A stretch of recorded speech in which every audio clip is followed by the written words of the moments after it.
జగన్మోహన్ రెడ్డి గారు సిద్దిరప్పలరాజుని పరామర్శించడానికి అక్కడికి వెళ్ళడం, ఆ వెళ్ళే సందర్భంలో జరిగిన అరాచకం ఎలా చూడాలంటారు అసలు ఇదంతా? ఎలా చూసేది ఉంది, పోలీసుల వైఫల్యం అంతే. ఇంత నిర్లక్ష్యమైన పోలీసు వ్యవస్థ ఉంటుందని చెప్పి అనుకోవట్లేదు రాష్ట్రంలో. ఎందుకంటే ఒక లేడీ ఎస్ఐని 10 మంది కార్యకర్తలు చుట్టుముట్టి దౌర్జన్యం చేసి బైకులు ఆపుతామని చెప్పి దౌర్జన్యం చేస్తుంటే అసలు రాష్ట్రంలో ఎలా ఉంది పరిస్థితి? వైసీపీలో ఉన్న 11 సీట్లకి 162 సీట్లు ఉన్నోళ్ళు కూడా భయపడుతున్నట్టుగా ఉంది. పోలీసు వ్యవస్థ వాళ్ళు మళ్ళీ వస్తారు, మా ఉద్యోగాలు పోతేనే భయంతో బతుకుతున్నారే కానీ లా అండ్ ఆర్డర్ కరెక్ట్గా మెయింటైన్ చేయాలి అంటే ఒక పోలీస్ అంటే భయపడే పరిస్థితి రావాలి. పోలీసు వ్యవస్థ అంటే వణకాలి తప్పు చేయాలి అంటే. అంతేగాని పోలీసుల మీద దౌర్జన్యం చేయడం, ఇంకా పొద్దుగూలు రప్ప కత్తులతో నరుకుతాం, రాళ్లతో కొడతాం, ఏంది మాటలు, ఈ ప్రేలాపనలు ఏంది? పోలీసు వ్యవస్థ ఏం చేస్తుంది? ఒక ఎస్ఐని చుట్టుముట్టి చేస్తే డీజీపీ గారు ఆదేశాలు వెంబడే ఇచ్చారు. ఏమని ఇచ్చారు? ఎవరైతే వాళ్ళు ఉన్నారో వాళ్ళ మీద కఠిన చర్యలు తీసుకోండి అన్నారు. వాళ్ళు చేసిన తర్వాత చర్యలు తీసుకోవడం అనేది ఏంటంటే తర్వాత చూద్దాంలే, మా లాయర్లు వస్తారు చూసుకుంటారులే అనే జగన్ గారి భరోసా, కార్యకర్తల ధీమా. ఈ ధీమా సడలించాలండి. తప్పు చేయాలి, పోలీసు వ్యవస్థ మీద తిరగబడాలి, పోలీసులు కొట్టాలి, పోలీసులను అడ్డుపడాలి, మనం పోలీసులు నెట్టుకుంటూ వెళ్ళాలి. అంబటి రాంబాబు లాంటి నాయకులే ఆ విధంగా చేస్తుంటే చేతులెత్తి చేయకొట్టే కార్యకర్తలు ఏముంది? మందు, వాటికి, గంజాయికి మత్తుకు అబ్బానిసి అయిపోయి వాళ్ళ జీవితాలను నాశనం చేసుకుని కేసులో ఇరుక్కుంటున్నారే తప్పనిచ్చి నిజమైన కార్యకర్త అనేది పార్టీ అభ్యున్నతికి పాటుపడాలి. ఎవరైనా, నేనైనా, మీరైనా, ఇంకో వైసీపీ కార్యకర్తలైనా చేయాలి. కానీ ఇటువంటి అరాచక పోలీసు వ్యవస్థ మీద మీ నాయకుడు చెప్పారని చెప్పి మీరు పోలీసులు దౌర్జన్యం చేసి ఏదో ఒక పార్టీని రౌండ్ చేసి కొడతారు చూడండి, అట్లా కొట్టడానికి చెయ్యతడం తప్పనిచ్చి అన్నీ చేశారు పోలీసులు. మీకు ఎంతవరకు ఉంది? 8 కార్లతో వెళ్ళి పరామర్శించరండి అని చెప్పి మీకు పర్మిషన్ ఇచ్చారు. మీరు వెళ్ళి చుట్టుపక్కల ఊళ్ళ నుంచి జనాల మొత్తాన్ని పోగేసి ఎవరికి కావాల్సిన వాళ్ళకి ఇచ్చేసి బైకులకు సైలెన్సర్లు తీసేసి ఇష్టారాజ్యంగా ఒక రౌడీ వాతావరణం, స్టేషన్ నుంచి ఒక రౌడీ బయటకు వస్తుంటే ఊరేగింపు సినిమాల్లో చూస్తాం. ఈయన పరామర్శ చేయాలి అంటే లేదు, శవాలన్నా ఉండాలి, లేకపోతే ఎవడన్నా నోరు జారి తప్పులు చేసి జనాన్ని మోసం చేసి జైలుకి వెళ్ళన్నా ఉండాలి. లేకపోతే ఈయన పరామర్శించేది ఏముంది? ఏం పరామర్శ ఇది? పరామర్శ కాదు, ప్రజల్ని ఇబ్బంది పెట్టడం. ప్రజల్ని ఇబ్బంది పెట్టి ఈ విధంగా మానసిక శోభకు గురి చేయడం మంచి పద్ధతి కాదు. ఒకవైపు భోగాపురం ఇంటర్నేషనల్ ఎయిర్పోర్టు, అదే అల్లూరి సీతారామరాజు ఇంటర్నేషనల్ ఎయిర్పోర్టు ఏదైతే ఓపెనింగ్ ఉందో 1వ తారీఖు, దానికి ఒక రోజు ముందుగా అక్కడికి వెళ్ళి హడావుడి చేయటం ఏంటంటారు? దీని వెనకమాల ఏదన్నా ఉందనుకోవచ్చు అంటారా? ఉంటేనేగా చేసేది. ఒకరోజు ముందెందుకు? ఇవాళ అయిపోయినాక రేపు వెళ్ళు. ఈరోజు ప్రధానమంత్రి వస్తున్నారు, 5,000 మందితో దింసా నృత్యం చేస్తున్నారు, గిన్నీస్ వరల్డ్ రికార్డ్ అది. అటువంటి స్వాగతం ఏర్పాటు చేస్తున్నారు. ప్రధాని మోడీ లాంటి వ్యక్తి విద్యార్థులను ఉద్దేశించి క్షమించండి, మీ మీద ఆ విధంగా దౌర్జన్యం జరగడం తప్పు అని చెప్పి ఒక పేపర్ స్టేట్మెంట్ ఇచ్చారంటే వాళ్ళు చేసిన తప్పుని ఒక గొప్ప నాయకుడు అనేది ఒప్పుకోవాలి. అంతే తప్పనించి ప్రధానమంత్రి వస్తున్నాడు, నిన్న జరిగిన మొత్తం ఇక్కడ ప్రధానికి తెలియాలి అనే ఉద్దేశంతో ఒకరోజు ముందు నువ్వు వెళ్ళి పరామర్శ పేరుతో వెళ్ళి జైలుకు ములాఖాతు వెళ్ళి ప్రయోజనం ఉంది? కలిసింది లేదు, సచ్చింది లేదు. ములాఖాతు టైము అయిపోయింది. నీకు రాగానే జైలు దర్వాజాలు తెరిచి లోపల పంపించడానికి ఎవరు పంపిస్తారు? ప్రతి ఒక్కరికి నిబంధనలు వర్తిస్తాయి. అంతే తప్ప నీకు ఇష్టం వచ్చినట్టు రావడానికి, నీకు ఇష్టం వచ్చినట్టు పోవడానికి జైలు ఏమైనా సొంత ఇల్లు కాదు కదా. టైం వచ్చినప్పుడు ఎవరి టైం వస్తే వాడు పోతారనుకోండి, అది వేరే విషయం. దాని గురించి మనం మాట్లాడకూడదు. అంటే ఇక్కడ జగన్మోహన్ రెడ్డి గారు అంటుంది ఏంటంటే, చిన్నపిల్లాడు ఏదో చేశాడు, దానికోసం ఎంత శిక్షలు వేస్తారా, వాళ్ళు సెటిల్ చేసుకునే వాళ్ళే అయిపోయే విషయం కదా అంటున్నారు కదా. మరి దాన్ని ఎలా చూడాలంటారు? చూసేదే ఉందబ్బా, నువ్వు మరీ అమాయకంగా అడుగుతున్నావు. దీన్ని ఎలా చూడాలి, దాన్ని ఎలా చూసేది ఏంది? ఒక మనిషి ప్రాణం తీసిన వ్యక్తి సిపిఆర్ చేస్తారా? గుండెల మీద చేతులు పెట్టి నొక్కి బతికిట ప్రయత్నిస్తాడా? కనీసం నీ ఫోన్లోంచి 108కి ఫోన్ చేసినా కనీసం వాళ్ళకన్నా పిలవలేదు. బండి నెట్టుకుంటా వెళ్ళిపోయి ఆ సిచ్యువేషన్ ఇంకోటి మీద ఎట్లా డైవర్ట్ చేయాలనే ఆలోచనలోనే ఉన్నారు. ఈలోపు నీ ఆలోచనకు అనుగుణంగా మీ నాన్నగారికి ఉన్న క్రిమినల్ మైండ్కి తోటి ఆయన ఆల్రెడీ ఒకటి రెడీ చేశాడు, సిద్ధార్థ అనే వ్యక్తికి. వాడిని ఇరిగిచ్చేశారు, వాడిని తీసుకొచ్చాడు, వాడు స్టేషన్కి వెళ్ళాడు, అయ్యా డ్రైవింగ్ నేనే చేశా, నేనే గుద్దా, నేనే చంపా అంటున్నాడు. అరే రోడ్ల మీద గొర్రెలు పోతుంటే పెద్ద పెద్ద బస్సులు ఆగుతాయి, వీఐపీలు ఆగుతారు, ఎవడైనా ఆగుతారు. ఎందుకంటే ఒక జీవం మీద బతికేవాళ్ళు. ఒక జీవం చనిపోతే 15,000 20,000 ఖరీదు చేస్తాయి జీవాలు. అటువంటి జీవాలకు 15,000 ఖరీదు జీవాలకే మనిషి ప్రాణంతో సమానంగా మీరు ముడిపెట్టారు.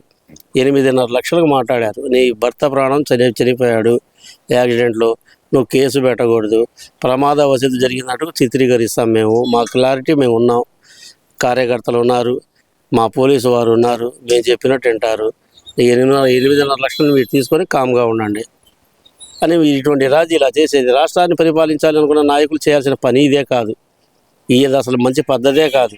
భవిష్యత్తులో మీరు కనుక ఎమ్మెల్యే కానీ ఎంపీగా కానీ పోటీ చేస్తే ఈ రాష్ట్ర ప్రజలు తప్పకుండా వైసీపీ నాయకుల్ని మాత్రం గుర్తుపెట్టుకోవాలి.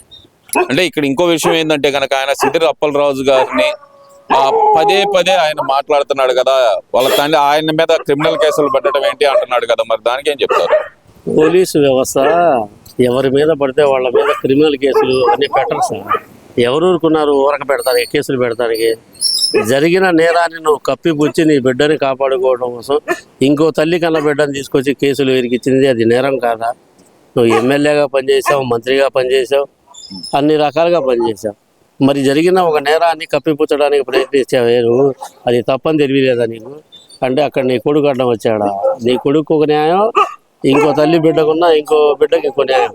జగన్మోహన్ రెడ్డి గారు పదే బాధితులను వదిలేసి బాధించిన వాళ్ళని పరామర్శించటం ఏంటంటారు? అసలు ఎక్కడ లేని విధంగా, అసలు ప్రపంచంలో ఎక్కడ లేని విధంగా ఈయన మాత్రం కొత్త ట్రెండ్ సృష్టించున్నాడు అనుకోవచ్చు అంటారా? అందరూ ట్రెండ్ ఫాలో అవుతారు. ఈయన ట్రెండ్ ఏంటంటే పవన్ కళ్యాణ్ గారి డైలాగ్ ఉందిగా, ట్రెండ్ నేను సృష్టిస్తాను అని చెప్పి గబ్బర్ సింగ్లో పవన్ కళ్యాణ్ గారి డైలాగ్. ఈయన ఏంటంటే కొత్త ట్రెండ్ అనమాట. యాక్సిడెంట్ అయి చనిపోయిన వాడి విషయానికి పట్టించుకోరు, తన కార్యకర్తలు తన ఎమ్మెల్యేని పట్టించుకుంటాడనే భావన ప్రజల్లో రావాలి, కార్యకర్తలు మళ్ళీ 10 మంది రావాలి, కార్యకర్తల కోసం మేము పనిచేస్తాం, కార్యకర్తల కోసం జగనన్న ఎప్పుడైనా వస్తాడు అనే ఫీలింగ్ తోటి పబ్లిక్లో ఒక రెవల్యూషన్ కోసం చేయటమే తప్పనిచ్చి ఎటువంటి ప్రయోజనం లేని పని. నిజంగా అతని కనుక సలహాలు ఇచ్చే వ్యక్తులు ఎవరుంటే వాడిని ఉరిదీయాలి, ఆ మాట అంటారు. లేకపోతే ఇటువంటి సలహాలు ఎవరండి ఇచ్చేది? ప్రజాక్షేత్రంలో నువ్వు ప్రజా జీవితంలో రేపు మళ్ళీ నాయకుడు కావాలి, ముఖ్యమంత్రిగా వెలగాలి అని 6 నెలల ముందే పర్యటన పెట్టుకొని అసెంబ్లీ పాదయాత్ర నుంచి డైరెక్ట్గా అసెంబ్లీలో ముఖ్యమంత్రిగా పోయి కూర్చోవాలనుకునే వ్యక్తి ఇటువంటి ప్రయోజనాలు చేస్తే పబ్లిక్లో ఏమీ లేదు.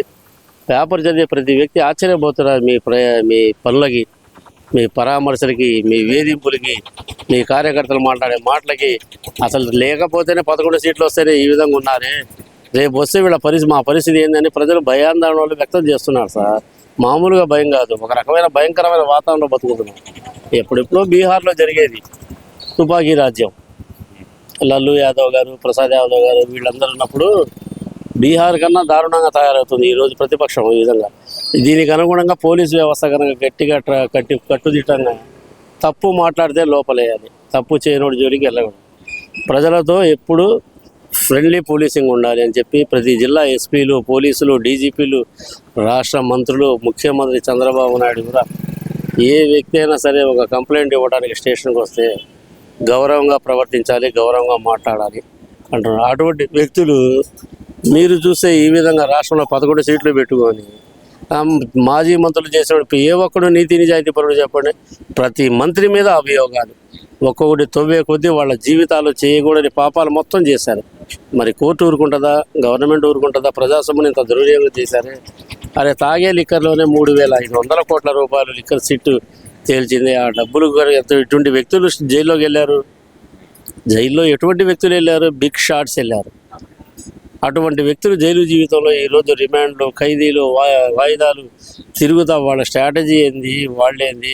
ఇతని నమ్మకం చేసిన తప్పుకి జీవితంలో డబ్బు కోసం ఇంత దరిద్రం అనుభవించాలని ప్రతి ఒక్కరూ బాధపడుతున్నారు. ఇట్లాంటి బాధల్లో వాళ్ళే వీళ్ళ నమ్మకం ఇన్ని వేల కోట్ల ఆశలు ఉన్నోళ్ళే బాధపడ్డప్పుడు ఏ రోజుగారో సంపాదించే సామాన్యమైన వ్యక్తి మీకు ఓటేయాలంటే కనీసం ఆలోచించాడా సార్? చెప్పండి. జగన్మోహన్ రెడ్డి గారు దయచేసి ఆలోచించండి. మీ పరామర్శలు, మీ పద్ధతులు మార్చుకొని ప్రజలకు అవసరమైంది ఏదైతే ఉందో ప్రజా అవసరమైందంటే నిలబడండి. జగన్ అన్న నిలబడ్డాడు అని చెప్పి ప్రజల్లో ఒక అభిప్రాయం తేయండి. అంతేగాని ఈఎం పరామర్శలు ఇవన్నీ ఏదైనా ఒకటే సార్.